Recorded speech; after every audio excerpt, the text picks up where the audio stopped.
Let us start today's program with salutation to Sri Krishna. Om Krishnaya Vasudevaya Haraye Paramatmane Pranatah Kleshanashaya Govindaya Namo Namaha. O Krishna, Vasudeva, Hari, the Divine, O Govinda, we bow before you, praying for the eradication of all sorrow. Yes. And today we are happy to have Swami Satyamayananda ji. He is the head of our center at Seattle, Vedanta Society of Western Washington. So, and Maharaj, before I came, he came here. So I think many or maybe all of you may know him.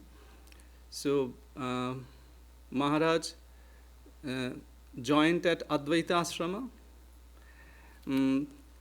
and then after attending the training center, he was an Acharya of training center also. The same time in 2008, he joined the Probationers Training Center. Then in 2010, Swami was posted to Advaita Ashrama, Mayavati, and he was the editor of Prabuddha Bharata, the great monthly English journal founded by Swami Vivekananda in 1896. In 2014, he became the in-charge head of our Ramakrishna Mission Ashrama, Kanpur, a center in India, Uttar Pradesh. And here he came in Southern California in 2018. In 2022, Maharaj was assigned to be the assistant minister to the Vedanta Society of Western Washington. And 2023, he became the president and minister in charge. So we are happy to welcome Maharaj. Om Namo Bhagavate Ramakrishnaya. Om. Salutations to Bhagavan Ramakrishna. Thank you all for being here today. And this is my second time. The first time was, I was in a kind of a haze. I had imagined myself in this place, and there I was. And that haze has now kind of congealed a little more and made it more tangible now. So I want to thank my brothers, Swami Nishpapananda, Swami Shivarchanananda, for being here.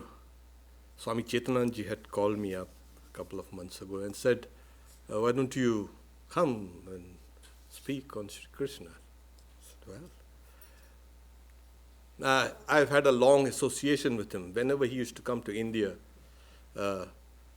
we used to interact with him. And I've always had this great affection for him.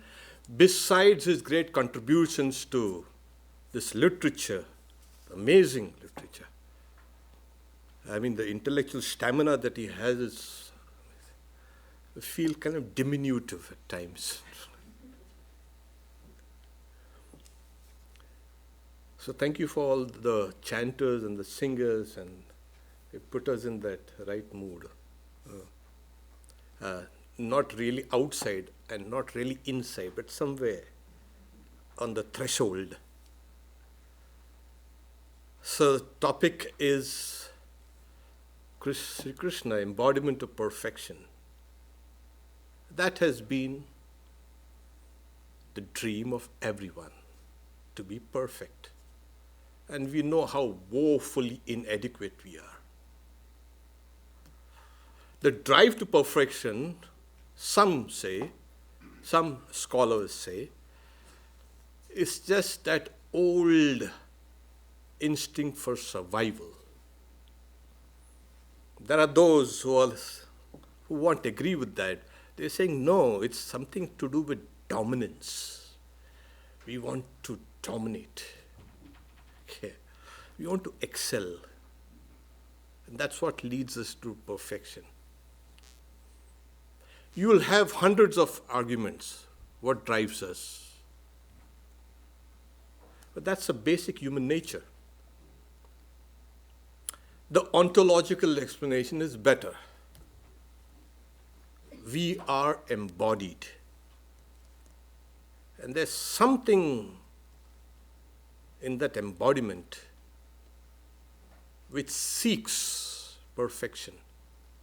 We kind of get a glimmer of that perfection in our minds and our hearts. So scriptures say the soul is perfect. It's a spark of the divine. And like a drop of water, it will eventually reach the ocean.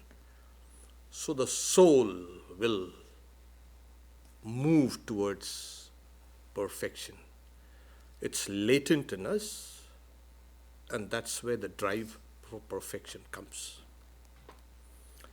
So perfection, well,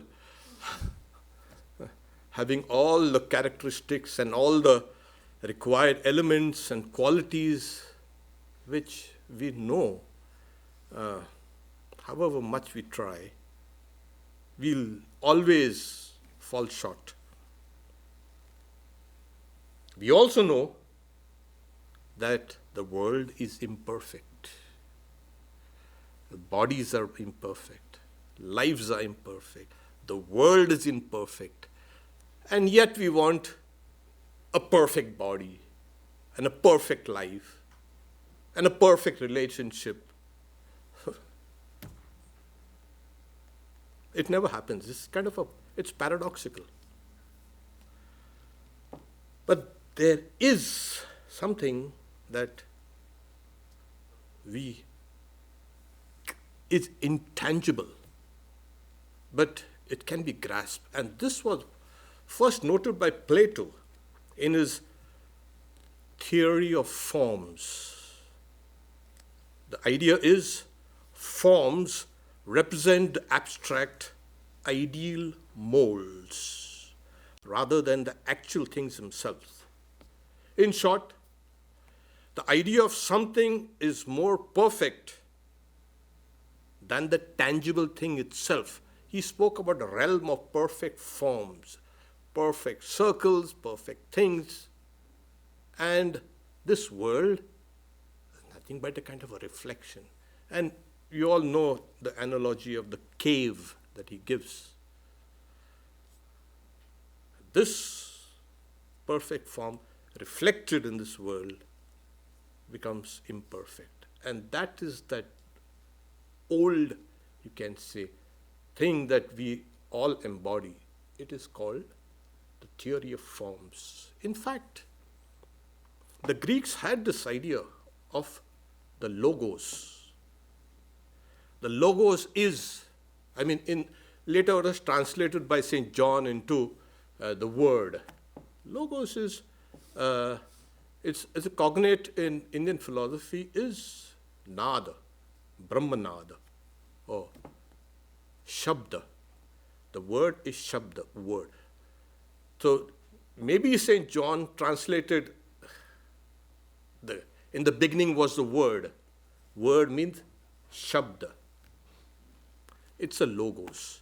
And in every action that we do, we try to manifest this logos in our thoughts, in our words, in our deeds. This is life.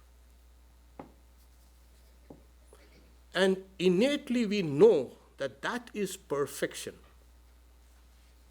It has to be. Unfortunately, we have not been able to bring these ideas in our institutions. We will, maybe someday. Sufi al-Arabi says, the image of perfection is complete only with the knowledge of the ephemeral and the eternal. You must know both. In Judaism, of course, they say the firm commitment to personal accountability directly to God for our actions. This is the only honest approach towards perfection. Saint Gregory of Nyssa, he puts it a little more clearly.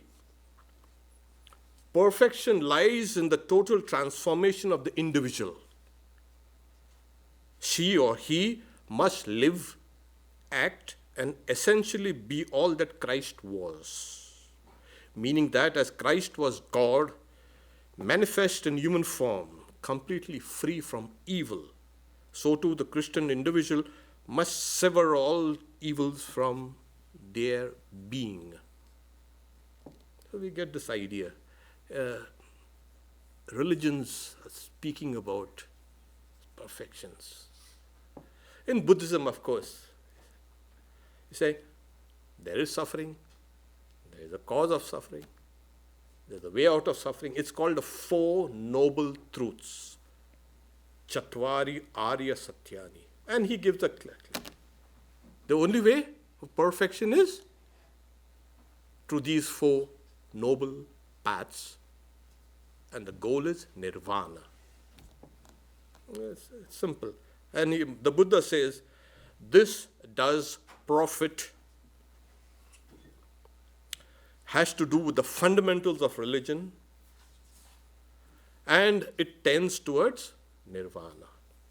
He gives a long list of things, but ends. And in Vedanta, it's even more better.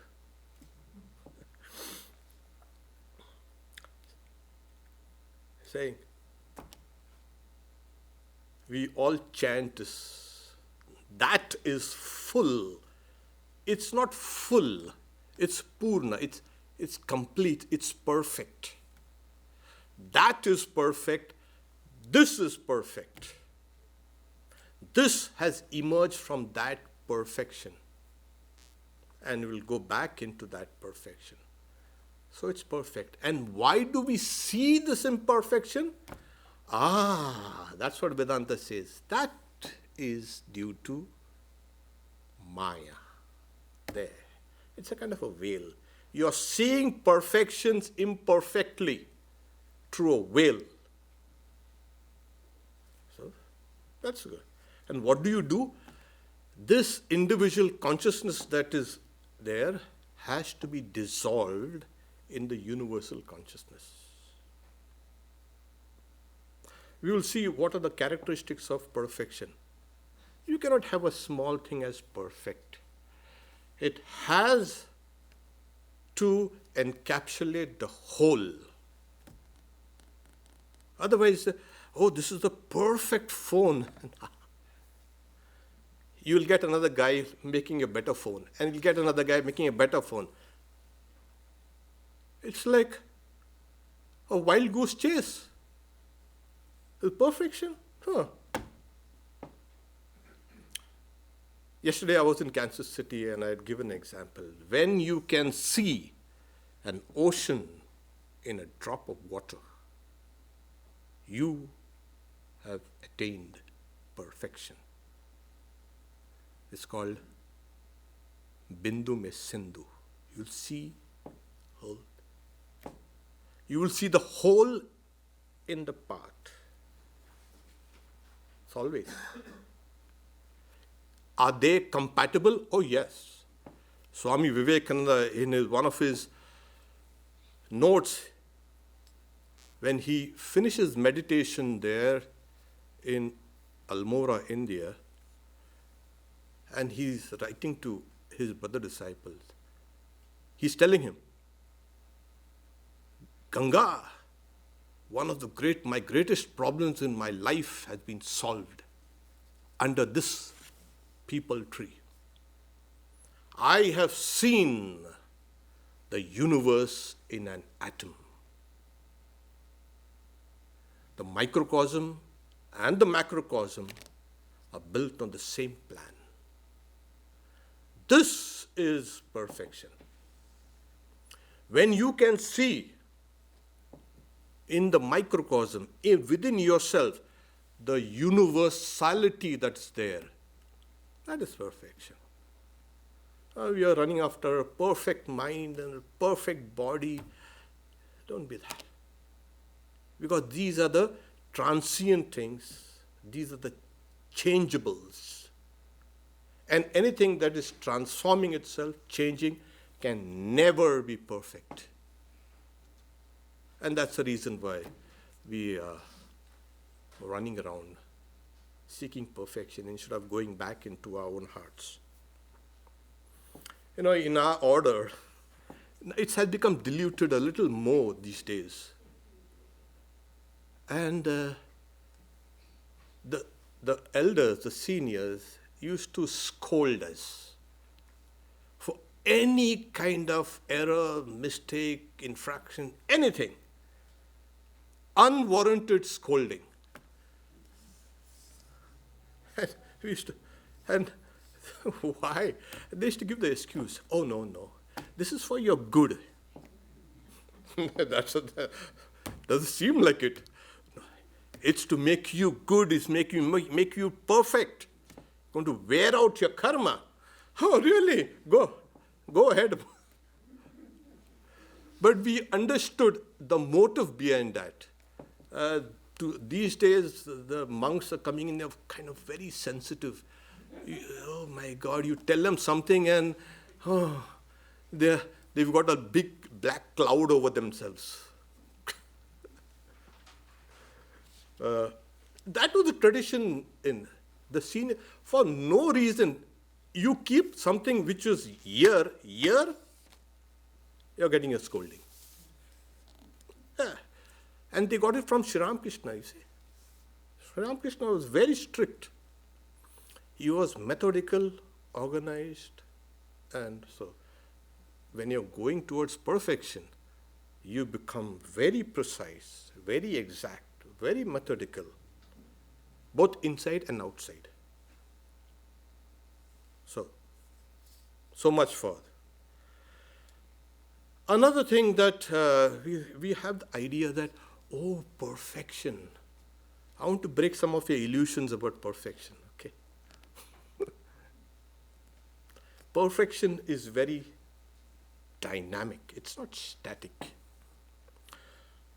A personality is made of a cluster or clusters of sub-personalities. Personality is not a kind of a monolithic. It's not a kind of something that's carved out of one single block. It's very dynamic. That's the reason why we can adapt, adjust, compromise, overcome when you have all these things. Okay. In the case of Sri Krishna, we see this. He had a range of sub-personalities that were themselves perfect. The entire spectrum of the human mind was, as it were, he embodied. So it shows every shade of emotion, every shade of ideas, every shade of feelings, of willing and imagining, he embodied them. In our cases, what happens is our sub-personalities are always kind of in conflict with each other. We ourselves are a contradiction to ourselves. Yeah. That's the reason why we don't want to meditate. Who wants to meditate? Oof. We close our eyes and when you look around, when you tell people, keep on meditating, it's difficult, Swami. You know why? Because there's so much fragmentation within, it's not possible. Until and unless there you are integrated, it will be impossible to meditate. It's like in Buddhism they say, the monkey mind. the beginner's mind is a monkey mind. You know how monkeys are. I don't need to elaborate on that. So you are jumping about. This is why not only people don't want to meditate, they want to get into a kind of an state where they can forget. Their own personalities, a sub-personality, has become oppressive. Oh yes. And drinks and drugs and dancing and movies and yes, something to make me forget myself. So, here, Sri Krishna tells you, face things. Hold it. Face what you are. Conquer it. Okay? So that is. So he covered every type of mind. From the saint to the sinner, from the sinner to the saint or whatever.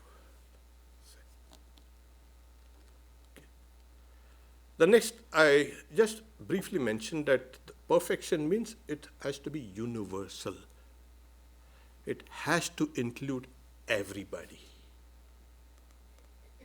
Otherwise, it's a perfect rose, and wait for a while, then that rose will wither away. So, this is its universality. You have to see within the person the eternity.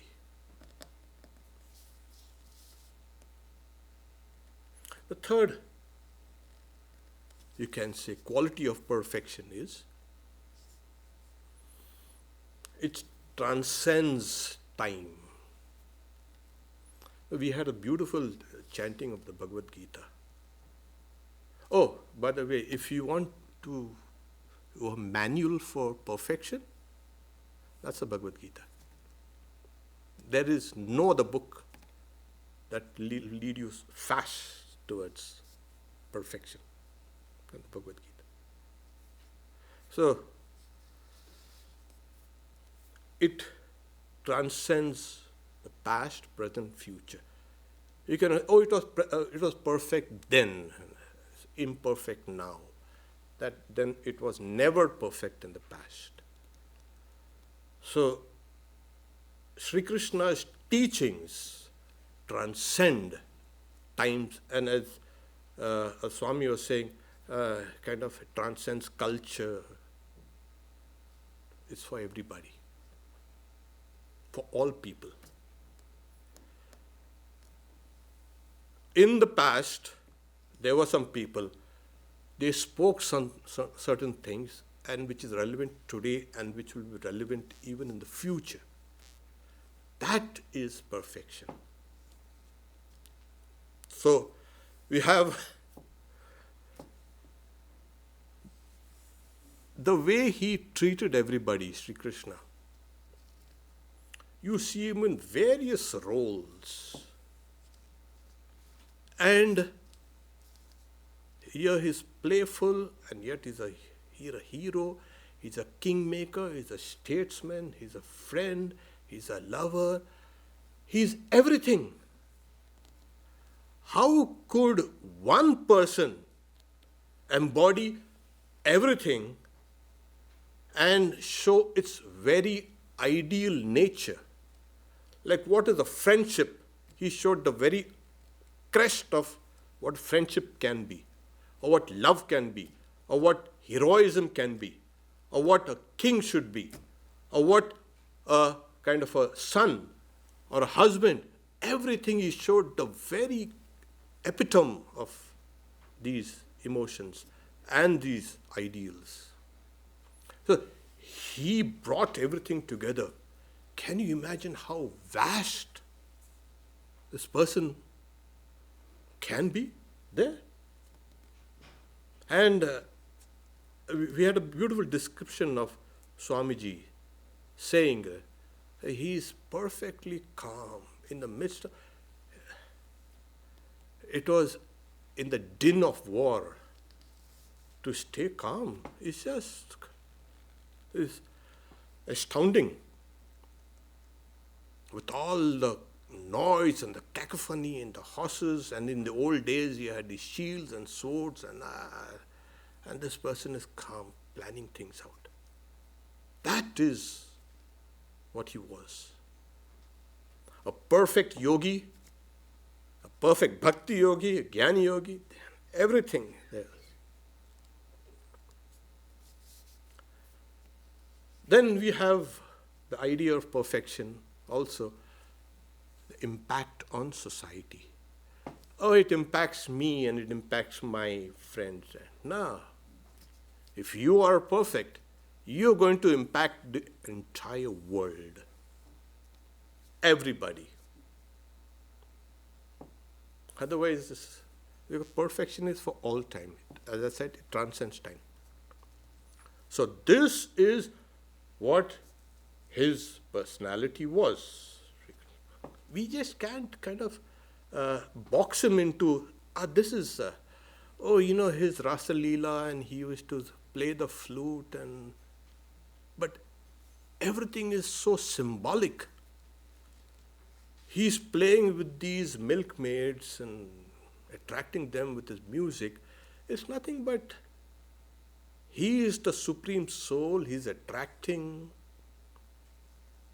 all the milkmaids, which are just individual souls, through the music. There's the music there. So his life can be seen from various angles at various levels too. So what do you... Saints have praised it. Sinners have hoped for. He molded religion. He molded philosophy. He molded metaphysics, ethics, mythology, everything. And today, we had the beautiful songs being sung. Look at this. Still, he has influenced songs and music and dance and literature for thousands of years. Well, modern scholarship says that the Bhagavad Gita the Mahabharata was something like 3,500 years before Common Era. So even if we take that, I don't go along with that. It's even earlier. But for 5,000 years, this personality has influenced everyone, from boys and girls to old people, old men, women, all types. Everywhere. He is one, he is many. At times he is so shrewd. At times he is so wise. He is a counsel. He is everything. Kings come to him and say, give us a light. And he's treating his old friends, poor friends, and kings alike. This is one great quality of being perfect. You will treat everybody alike. Why? Because Swami Vivekananda, in one of his, his oft-quoted verse from Bhagavad Gita, which indicates Sri Krishna, Ihaiva terjito sargo yesham samya sthitam mana nirdosham samam brahma tasmad brahmane. So these people are established in perfection who have a sameness of vision, because Brahman is the same, and therefore these people are there. So he was like that. People of all types could come and feel a kind of affinity with them. That was. So what about us? In the Bhagavad Gita, people say, oh my God, religion is so difficult. And even Swamiji has mentioned, why was it situated there on the battlefield? Could have been done anywhere. He was with Arjuna for years and years. They were friends and they were growing up together. Why there? just to show its practicality. Even in the hardest of times, it can be practiced. And we have a kind of a gripe. Oh, we are so busy. We have no time. There's a new mantra going on nowadays. We have no time. Old people, we have no time. Children, we have no time. Everywhere, we have no time. Yeah, really. Well, it means, when they tell me, I say, you are restless, you are not concentrated, you are not perfect. You are not going towards perfection. So, he gave that teachings on the battlefield just to show its immense practicality. And what did he do? For the first time, in India, we have no popes. Swami Vivekananda says, every home has a pope. There was absolute religious freedom. Nobody was going to dictate what you're going to believe and how you're going to practice. It was left to the individual. And so there was perfect religious liberty, and so religion grew. But they put bonds on society. You got to dress like this, you got to eat like this, you got to walk like this, you got to talk like this, you got to pray like this. So society became stunted while religion grew. And Swami Vivekananda wrote, in the West, religion was stunted. And they removed the bond from society after the Enlightenment, of course, after all that. So society grew and religion became kind of. So he said, you've got to take the bonds of society there in India, and here you've got to take the bonds of religion out here. Both will grow. If you want to have something growing, you've got to free it. You cannot keep it bound and say, now grow. It doesn't work like that. So at the time of the Bhagavad Gita, that religious freedom had given rise to innumerable sects and traditions and religions. The people say, what is Hinduism? Hinduism. It's a collection of thousands and thousands of individual religions. It's not a single religion. Yes. Hundreds and hundreds of philosophies. If we say, oh, there are 6 orthodox systems of philosophy in India, only 6. No Indian will going to agree with you. You say something, I'm not going to agree. I'm going to have my own way. You keep on thinking for yourself. Why should I agree with you? That's for you. Don't press it on me. But then you'll have fun. So there was religion freedom. And as time passed by, there was, discord. Who's best? Who's the most easiest? And there was the eligibility criteria, etc., etc. He came and quelled the entire dissent. Though these various religions and philosophies and traditions were separate, yet they had their roots in the Vedas. Otherwise, you are considered heretical. Get out. We won't even listen to you. This, and to have these thousands of religions to be harmonized, it takes a genius. It's not possible for just an ordinary kind of person who knows all these traditions. And that's why he says, Mai sarvam idam protam sutre manigana iva. All these are like the pearls which are threaded through. And I am that connecting link. So he understood all these things to thread them together and make them into a beautiful bouquet. This integration of all these diverse philosophies and traditions and thoughts and released that spiritual energy. Because, united we stand and divided we fall. That's a call. He united everybody. He was the great unificator. Swamiji says that it was just an impossible task. And he did like there on the battlefield. So how do we go about? Swami Vivekananda also says that he put a doctrine of bhakti. We had a beautiful song on the Krishna. Aduram, Maduram, Akilam, Maduram. Sweetness, everything was sweet. He was sweetness. His walk, talk, actions, looks, everything was sweet. And I used to think it was just a kind of a figure of speech, a kind of hyperbole. But I have seen some people in my life, their actions and words and thoughts were so sweet.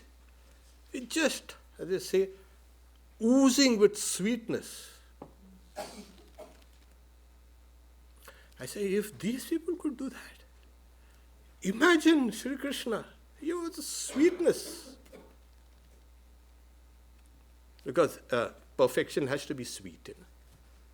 Not that you're going to get diabetes or anything like that. That's a different type of sweetness. Then he gave, in this age, we say we're all busy. We wake up in the morning, right up to night we go sleep. Even our sleep is restless. We wake up like half alive and half dead. And we push through. Your sleep is restless, your dreams are restless, your day is restless, everything is restless. This is the nature of this world and life in this age. It is karma. If you stop doing karma, you're pushed out. Simple. You'll be pushed out. Who? Life itself will push you out. Yes. To stay in midstream, you got to work. And so Krishna gave us the method and the means of work. In fact, there was a commentator called Bal Gangadhar Tilak. Swamiji had met him. He says, Sri Krishna only preached karma. It was dismissed, of course, by other scholars. But he laid great emphasis on the karma, the method, the means, the perfection. If you are perfect in your work, this is how you're going to work. And he laid that emphasis on work and how to work there in the Bhagavad Gita. Because he himself was what he preached. And it's very clear. Swakarmana tamabhyarcha siddhim vindati manava. By your own work, you can worship him who is pervading everything. Yata pravritti bhutanam yenam sarvamidam tatam. So, he's saying you don't have to do anything, something kind of separate. Let's go to the forest and meditate. Oh, those guys in the monastery, they have it easy. Let's go to the monastery. Forget the whole thing. No. Stand your ground and work. Wherever you are stationed, push on.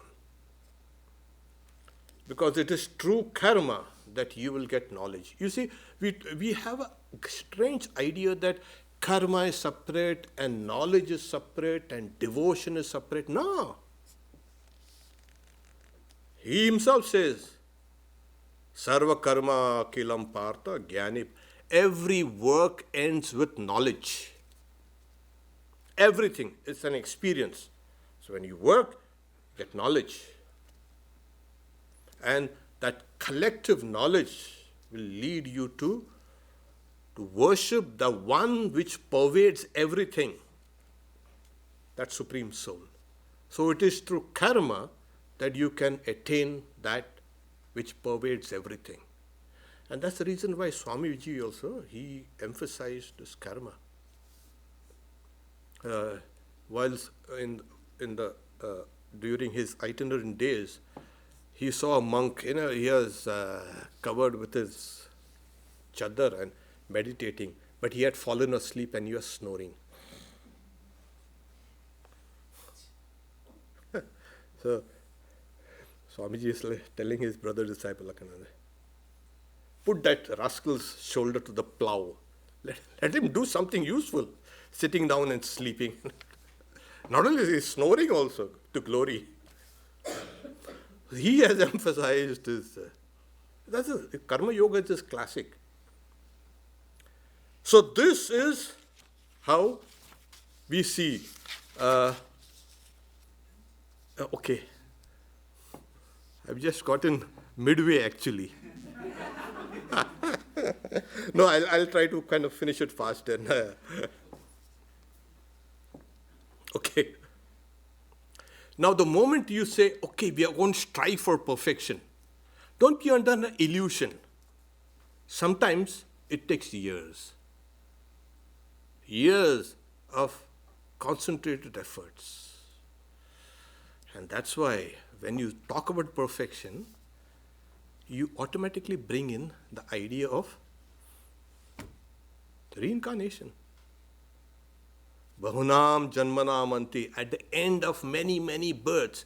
Yes, you work, you fail, you get another chance, over and again, till you attain perfection. Without that, it's just impossible. That is what actually drives life. But do we have to do it through lifetimes? No. Well, yeah, we were just discussing yesterday, Nishpapananda, and we were talking about your every day is a new life. Look at it like that. You have lived many lives of yours already. Take this up put some fresh energy daily into your work. This, you're born anew. Every time you come to something, come with all that energy. Another thing is, when you talk about perfection, the perfect embodiment of what? Shri Krishna was the embodiment of perfection. What is perfect? We have established, I hope I did that for you, that it is that supreme Brahman, that absolute, that which is pervading everything. That is perfection. So, he embodied perfection. He was the embodiment of God. We had there is no religion that has not dwelt so much of its time and energy in understanding what is an avatar. We've become experts in that. And that's why we have so many. Because everywhere else, there's a father who does everything, and he has a son. You've got to explain. We said, no, we don't have that father-son business. We have that same father who comes as a father here. Same? The one who runs everything is also embodied? Yes. The doctrine of an avatar itself has gone through various stages. Swami Shardananda has discussed this and talks about it. But anyway, that an avatar embodies perfection. Okay, I think this is clear. It's that same ocean is now appearing as a drop of water. When you can see in that avatar, that ocean, then there's no father-son dichotomy. There's that same. Now, if an avatar is perfection, is embodied perfection, then comes in Vedanta that giant effort at harmony. God, this world, and individual souls, they form the triad. God is perfect, Ishvara. Then this world also is perfect. And the individual soul also is perfect. That is that sense of perfection that's percolating through all our minds and layers of minds and coming out. Because as I said, Purnamada, Purnamada, that is perfect, this is perfect. It has to be. If God is perfect and the soul is imperfect, it can never be. If it is imperfect, it can never attain perfection. Vedanta says the veil drops. You're already that. Just know it. So even that striving is just a kind of a negative work to tear away those veils, the illusions that surround you. You are perfect. Sri Krishna is the embodiment of perfection? Yes, and so are we all. Embodiment of perfections. Just know it through karma. Om Shanti Shanti Shanti Hari Om Tat Sat Sri Ram Krishna Arpanamastu.